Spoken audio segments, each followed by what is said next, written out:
우리 손흥민 선수가 최근 멋있는 재킷을 입고 나와서 베르너의 골을 축하하는 장면은 영국에서 크게 화제가 되고 있습니다. 이른바 캡틴미가 뿜뿜 뿜어져 나오는 장면이죠. 누구보다 분데스리가 동기인 베르너를 응원하는 손흥민입니다. 손흥민 선수가 맨시티전에서 뛰지는 못했지만 경기장 밖에서도 여전히 토트넘 팀 내 영향력을 뽐냈던 것이죠. 그리고 이런 상황에서 영국 프리미어리그 사무국이 손흥민의 영향력을 인정하며 극찬했다는 소식이 전해졌습니다. 이 손흥민 실제로 토트넘에 없어서는 안 될 존재라는 것을 통계를 통해 증명해버려 화제가 되고 있습니다. PL 사무국은 공식 SNS를 통해서 손흥민을 언급했습니다. 포스트코글 감독 체제에서 손흥민은 토트넘 헛스퍼의 모든 경기의 중심에 있었다. 일요일 아스톤 빌라를 상대로 토트넘은 승리하는 방식을 다시 가동할 수 있을까라며 포문을 열었습니다.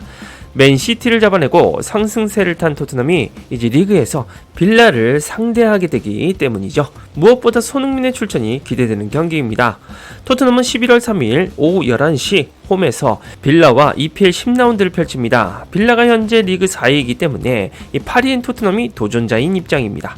토트넘은 다른 컵대회보다도 리그에서 손흥민의 공백을 크게 느끼는 중입니다. EPL 자체 리그의 수준이 높다 보니 하이팀까지도 전력이 만만치 않기 때문이죠. 특히 지난 팰리스전에서 토트넘이 최악의 경기력과 리더십 부재를 나타내면서 이를 증명했습니다. 손흥민이 없는 상황에서 제대로 된 공격 자체를 만들어내지 못했습니다. 이런 상황에서 영국 PL 사무국은 토트넘 내 손흥민의 영향력을 분석한 통계가 화제입니다. PL 사무국은 2023-24 시즌 이후부터 현재까지 손흥민이 있을 때의 토트넘의 성적과 없을 때의 통계를 냈는데요. 우리 모두가 손흥민이 없으면 토트넘이 시체라는 것을 알았지만 생각보다 심각했습니다. 수치에 따르면 손흥민이 출전한 41경기에서는 승률 54%로 나타났습니다. 손흥민이 출전하면 토트넘이 이길 확률이 반 이상이라는 이야기입니다. 게다가 경기당 평균 승점 2점, 경기당 평균 득점 2골, 경기당 평균 슈팅 횟수 16회를 기록했다고 합니다. 그러나 손흥민이 없던 경기에서는 어떨까요? 토트넘의 승률이 무려 33%로 곤두박질칩니다. 또한 경기당 평균 승점 1점, 경기당 평균 득점 2골, 경기당 평균 슈팅 횟수 15회에 저조한 통계가 나왔습니다. 손흥민이 있을 때와 없을 때의 차이가 엄청나다는 방증인데요. 이 손흥민이 나오면 절반 이상의 승리를 기대할 수 있지만 안 나오면 이길 확률이 3분의 1밖에 안 된다는 겁니다. 이 자체로도 손흥민이 없으면 토트넘이 충분히 EPL에서 하위권으로 처박힐 가능성이 농후하다는 증명인 셈이죠. 우리 구독자님들도 매번 손흥민이 없으면 경기 안 본다. 이 손흥민이 없으면 토트넘은 만년 중하위권 팀이다 라고 말하셨는데 실제로 통계가 그렇게 증명이 돼버린 겁니다. 결국 손흥민이 있을 때의 승률이 21% 더 높다는 게 팩트입니다. 숫자로 확인이 되면 더 이상 반박은 할 수 없는 것이죠.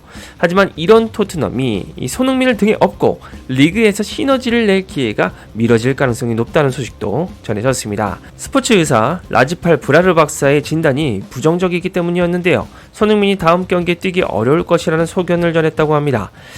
손흥민 뛰는 경기를 너무나 기다리는데 왜 이런 소식이 떠? 이 브라르 박사는 이렇게 진단했습니다. 손흥민은 허벅지 염자 4단계 중 2단계 부상을 입은 것으로 보인다. 이 손흥민이 훈련에 복귀했을 때 부분적인 훈련은 가능할 것이다. 이번 주말 아스톤 빌라전 출전 여부는 불투명하다. 마지막 체력 검증이 요구될 것이라고 밝혔습니다.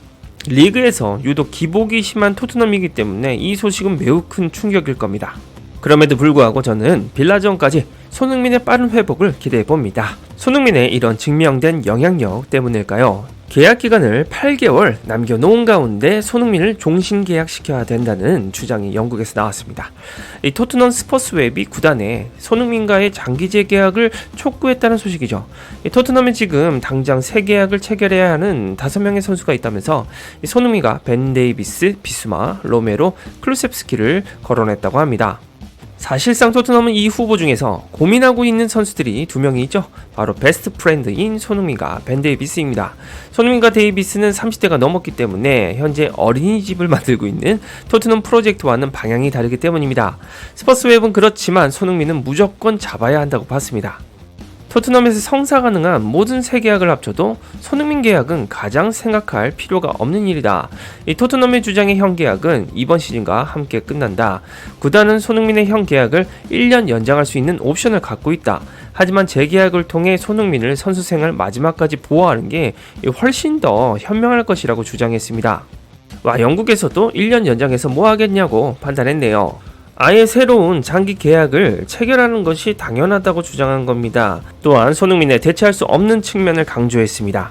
손흥민은 여전히 토트넘 스쿼드에서 가장 중요하고 영향력 있는 선수다. 그가 지난 10년 동안 클럽에서 쌓아온 유산을 생각하면 원하는 만큼 팀에 오래 머물 자격이 충분하다. 이 손흥민의 남은 선수 생활 동안 그를 붙잡는다면 팬들이 기뻐할 것이라고 말했습니다. 현재 케인도 트로피 들겠다고 토트넘 레전드를 거부하고 떠난 상황입니다.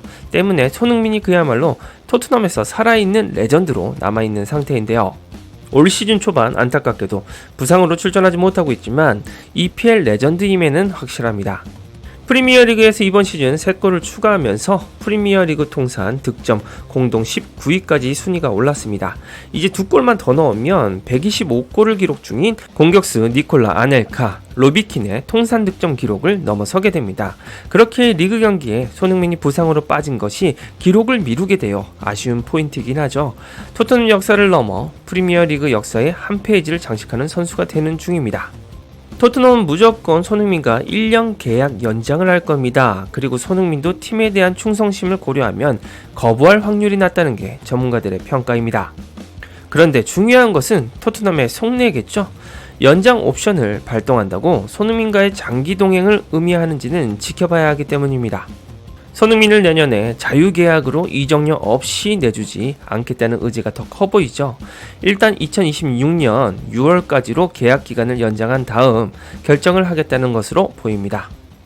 상황에 따라 이적료를 어느 정도 받고 팔 여지도 남겨둔 겁니다.